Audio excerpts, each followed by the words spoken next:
Slušaj vamo i slušaj dobro. A i da ne slušaš, a i da slušaš. Što je s meni? Imeno, dragi moji, da, živeme v jedan histeričen period na vladenje, kada što bukvalno već ova vlast ne se trudi ni da se samo opravda sebe si. Duri ni da izlaže, već ne ni lažat, na primjer, deka prezemat nešto ili pravat nešto ili investirat vo nešto. Ne, masovno grabanje. Ja tako go doživam, izvinete ve, molam, pardon my French, ama ovo je total bullshit, kažano na Swahili. Ludzie moji, prvo gledajte što ni se slučuva so decava. So meseci imame dojavi za bombi, a oni što velat? Rusko vlijanje je bilo, opozicija go prave lova. Zašto? Da si gi maltretira sobstvenite deca. Ja ne znam zašto im veruvate. Ne zboram za vije što ste plateni od vlasta. Vije mora da go pravite to. Vije što imate korist od ova vlast. Mora da go pravite to. Tuku vije, razbiram deka vi je simpatična. Ja sakate poveć ova vlast od što bilo koji drug. Ve decata vi gi maltretira. Da li svaćat, ama ne bilo do nife, do našava vlaste. Ne nikoj drug. Abe kakvi crni Rusi. Zašto Rusi ovo nego pravat vo Germanija? Zašto nego pravat vo bilo koja druga zemlja se slučava u Makedonija? Zato što ovde nema kadar. Ne kadarni se, ne gibiva, ne sposobni se. Pa što može da se spreči? Pa kako se sprečuva se? Pa ako bilo tuku taka lesno, ja sekoj den ki ispraća bombi do Putin, do Biden, do kogo sakam, po cel den samo ke se zafrkava i ke gleda vesti, glej što su napravili, kaj se su puštili bombi. Arno, ama ne pominuvat. Zašto ne pominuvat? Zašto zakanite za bombi gi nema toliko često koliko što gi ima kaj nas? I zašto kaj nas gi ima na site institucije, osvem vo privatните učilišta? Da li može bi zaradi toa što decata na funkcionerite se vo privatните učilišta, pa neprijatno im je nivnite da se. Ili Rusive vikat, slušaj, ke gi dročime ovije običnive deca, ali decava na političarive što se na vlast site i ovije bogatašive i oligarsive i site što je ispokradava državata, nivke gi ostavime na rat, oni se po privatne učilišta. Kogo pravite budala? Mislim, za zdrav pamet zborime ili za nezdrava kolektivna histerija? Абе, децата ви ги малтретира. Ворете да не ја сакате опозицијата. Ворете да сакате овие да ви се на власт. Ма не се ги, спремни сте стварно децата да си ги жртвувате? Знаете еден ден дека ќе дојдете до нас. Сте го слушали кај мене во емисија, се јавува вика, ја децата ги сак, ме оставија, ме напуштија. Ни телефон ми креваат, ни прашуваат, цркнуваат. Вие од вашата конотација, од вашата болумента, колкумина завршивте оставени, запустени, никој да не ве погледне. Еве го, градски зид, еве го центарот на Скопје, сев купен старечки дом, кај што ни еден млад не доаѓа ни внук, ни правнук, а камоли син или дете. Неќат да се ги погледнат старците. И секој треба да се праша, а зошто? И ќе се јави кај мене во емисија и ќе ми напише писмо. Јанко, јас ги сакав моите деца, види како ми враќаат. Не. Нема осуда за децата. Треба да се прашаш зошто он така постапува. А оваа хистерија, овие трауми, ова што вие викате гола вода, еве, онлайн настава. Како? Онлайн настава? 2 години неспособна багро ги мрцваревте децата со се нас за време на короната, за кое треба и барам специјален трибунал кој ќе суди за сите злосторства против човештвото кои ги направивте. И после некој ќе ме праша, види, ВМРО не ги бива. Знаеш што? Не ме интересира. Нека не ги бива. Затоа што во овој момент bilo koja опозициона партија, дали е тоа левица, дали е тоа десница, дали е тоа ВМРО, ДПМН, било кој, кога се најлоши од дома да не излезат, со прст да не мрднат, прават подобро за целава држава, одошто овие на власт, кога искрено се трудат да направат нешто добро.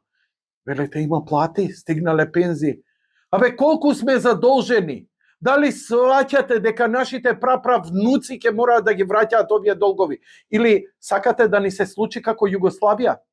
Дали се сеќавате дека вашите родители се однесуваат исто како вие сега? Абе, дај у моментов да лапнеме, да пукнеме, да, после кој моја мисли. После беа крв до колена, се распадна Југославија, сега квичите и пичите. Зошто? Зошто? Не ви ја уништија ни руси, ни американци, ни германци, ни британци. Вие ја уништивте со крадење. Сега се уништува и се убива Македонија со ова крадење. Има една, велат дека колку поблиску е крајот на една власт, толку таа побезобразно и подрско краде. Се бутаат.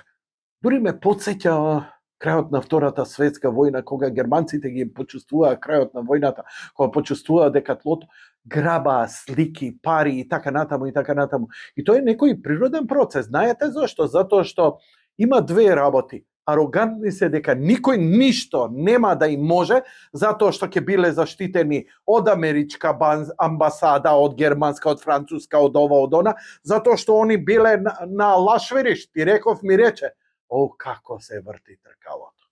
Кој можеше да помисли 45-та, кога ги открија концентрационите кампови и кога оние кутри луѓе излегоа како коски и кожа, дека еден ден светски фактор број 1 ќе стане Израел. И еве го, меѓу 5 најмоćни држави на светот. Кој веруваше дека уопште Израел ќе може држава да состави? Македонија и македонецот е во концентрационен камп. И нема да му замерам затоа што е ќутлив и повлечен. Он е во затвор. Што да прави? Во прангие. Он е во робство. Во собствено робство. И оваа борба, оваа власт едва и чека било каква реакција за повторно да престанете да мислите. Зошто пат не е изграден? Зошто нема пресуди за изгорена болница, за изгорен автобус? Каде е торбата со 2 милиона од Луи Витон? Каде се стотици милиони? Каде се вработените нели, на партиски функционери кои се на власт? Каде што жени, деца, сини, снаи, свекрви си ги исповработија и то на клучни позиции во извршната власт, каде што нели се надеваат дека утре кога ќе дојде промена, овие ќе можат и ќе треба да ги бранат. Интересно. Паметно, во моментов паметно, одлично. Сигурно така си мислеле и 45-та. Сигурно така мислеле и 91-та, кога се распаѓаше Југославија. А кој знае како си мислели и во СССР, кога се распаѓаше СССР? Луѓе мои, нема криминал кој е вечен. На страна оваа глобална политика, земјите кои ги распаднавме во социјализмот, ги распаднавме од грабање. Еве да не ги спомнувам другите земји. Затоа се распадна. Затоа пропадна и Варшавски пакт. Финансиски пропадна, не воено, финансиски рикна. Зошто? Затоа што, како викаме ние, која е крилатицата на македонецот, која е моја флоскулата, која му е главната реченица по која се води оно животот? Никој не може да ме плати толку малку колку што ја малку можам да сработам. Но ние дојдовме до новото дно. Никој не може толку малку да го плати македонецот колку што треба, колку што не заслужува да биде платен. Да го парафразирам малце и у глава, за да не го трестам како глупост, па да ми фаќате сеир. Дали сум возел фиче или што сум возел. Луѓе мои, живееме во ужас и хорор. Но има една. Држи го умот во пеколот и не очајувај. Не очајувајте, драги мои. Промената ќе дојде, само издржете. И се ќе видите. Ќе дојде сатисфакција. Ако јас не ја доживеам, ќе ја доживеат моите деца. Ако моите не ја доживеат, ако моите деца не ја доживеат, ќе ја доживеат моите внуци. Така велеле и моите пра дедовци кога воделе една битка против Гаргантуа, со една пушка против империја невидена, кој нив може да ги победи. Знаеме колку иронија носи историјата. А овие ќе ја доживееме иронијата на нивното владење и ќе го доживееме последиците од нивниот криминал и злосторството против човештвото, против македонскиот народ, против македонските граѓани.